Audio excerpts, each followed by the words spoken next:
Satu daripada rezeki yang ada semasa saya belajar di Jordan dahulu ialah peluang untuk belajar fiqh dalam bentuk 3 ulangan secara yang berbeza mengikut aliran, iaitu belajar fiqh di dalam subjek fiqh, belajar fiqh di dalam subjek ataupun di dalam topik ayat-ayat ahkam, dan juga belajar fiqh di dalam hadis-hadis ahkam. Jadi apabila kita belajar fiqh dalam 3 cara yang berbeza, dia membantu untuk kita meluaskan perspektif pemahaman kita dan penghargaan terhadap kelainan pendekatan yang dipakai oleh ilmuan-ilmuan Islam.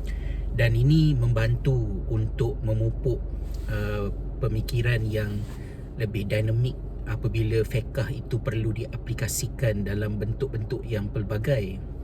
Sebagai contohnya, saya masih ingat lagi ketika belajar hadis-hadis yang berkaitan dengan hukum menjamakkan solat tanpa keuzuran.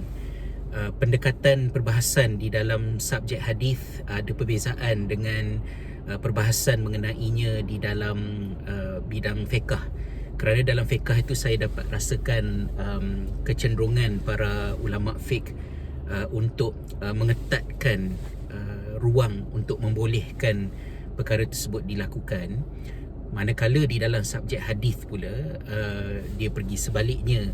Saya masih ingat lagi Dr. Ahmad Hassan Jawad yang mengajar kami subjek hadis, antara perkara lah yang kami ingat ialah dia kata satunya hadis yang menjelaskan tentang keharusan untuk kita combine jamak solat kalau kita berada dalam keadaan di mana kita tak ada sebab untuk menjamakkan solat. Dan saya boleh menggambarkan lah, contohnya macam kalau kehidupan kita di Malaysia rutin, perkara yang sama kita buat setiap hari di tempat di mana ada surau, ada masjid, rumah kita sendiri, mungkin boleh sampai kepada keadaan tak ada keperluan langsung untuk apa yang diterangkan dalam hadis itu diamalkan. Jadi Dr. Ahmad Hassan Jawad ada menyebutlah, dia kata bahkan dia berpandangan bahawa perlu sekurang-kurangnya sebulan sekali tu kita jamakkan sembahyang walaupun tak ada apa-apa sebab, supaya hadis yang sahih ini tidak terabai disebabkan oleh ketiadaan keadaan untuk kita melakukannya.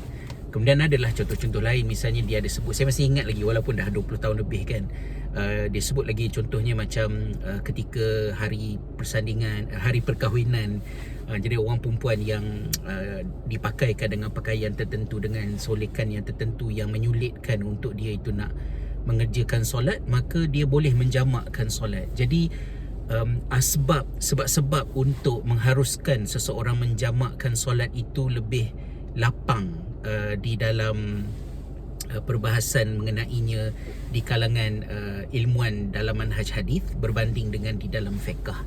Jadi perkara ini adalah merupakan perkara yang bagi pandangan saya sangat penting untuk dipertimbangkan, terutamanya apabila kita hidup sebagai minoriti Muslim di negara yang mendirikan solat ini merupakan satu perkara yang sangat mencabar. Ketika saya di Finland dahulu, sangat mencabar daripada pelbagai aspek. Walaupun sebelum ke Finland saya pernah berada di UK dan di Ireland, tapi di Finland tu macam dia push us to the max, kerana waktu contohnya sekarang ni musim sejuk ni, waktu asar Zohor yang sangat pendek.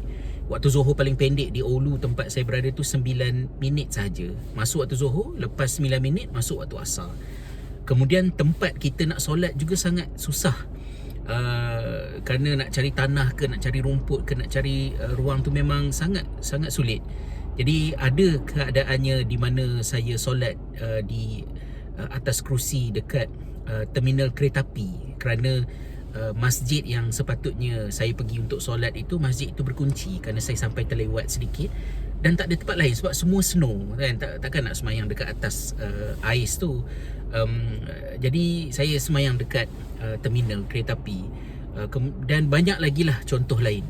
So perkara-perkara ini memerlukan kepada kita untuk menggarap idea tentang bukan menggarap idea, nanti orang salah faham pula kan, menggarap perbahasan ulama tentang hukum yang berkaitan dengan keharusan menjamakkan solat, kerana kita tidak mahu satu, orang tak solat, orang tak semayang dengan alasan kerja, dengan alasan halangan demi halangan tu. Yang keduanya, kita tak nak orang mengqadakkan sembahyang dengan saja-saja. Macam okeylah, tak boleh nak semayang, tak sempat nak semayang, nanti kita qadak contohnya kan. Sebab ruang untuk mengharuskan qadak itu lebih ketat jika dibandingkan dengan ruang untuk menjamakkan solat. Mengqadakkan ini lebih orang kata make sense kalau sekiranya kita tertidur, kita pengsan, sesuatu yang menyebabkan kita tiada kawalan terhadap pilihan kita. Tetapi dalam keadaan kita conscious, dalam keadaan kita sedar, mengqadakkan sembahyang ini bukan option yang sepatutnya kita lakukan. Sebaliknya, kita manfaatkan kemudahan untuk menjamakkan solat. Jadi Zuhur dan Asar kita gabungkan, sama ada pada waktu Zuhur ataupun pada waktu Asar. Kemudian Maghrib dengan Isyak kita jamakkan, sama ada pada waktu Maghrib ataupun pada waktu Isyak. Menggabungkan Zuhur dengan Asar ataupun Maghrib dengan Isyak itu membolehkan kita ada ruang yang cukup, lebih kurang dalam 3 jam ke 4 jam ke, or even longer than that, untuk kita terus mencari ruang masa bila yang kita boleh solat. Jadi itu perkara yang sangat saya harapkan dapat dihalusi dan dikongsi pemahamannya, terutamanya di kalangan umat Islam yang tinggal di negara seperti di Finland, di Ireland, macam tempat di mana kami berada sekarang ini, agar macam mana sulit sekalipun aturan kehidupan kita masih lagi dapat mengerjakan semayang. Kerana banyak-banyak perintah Allah SWT tu, yang semayang itulah yang paling kita kena put the whole effort untuk membolehkan kita mendirikan solat itu. Kerana di situlah bermulanya kejayaan dan keselamatan diri kita sebagai seorang mukmin. Wallahu a'lam.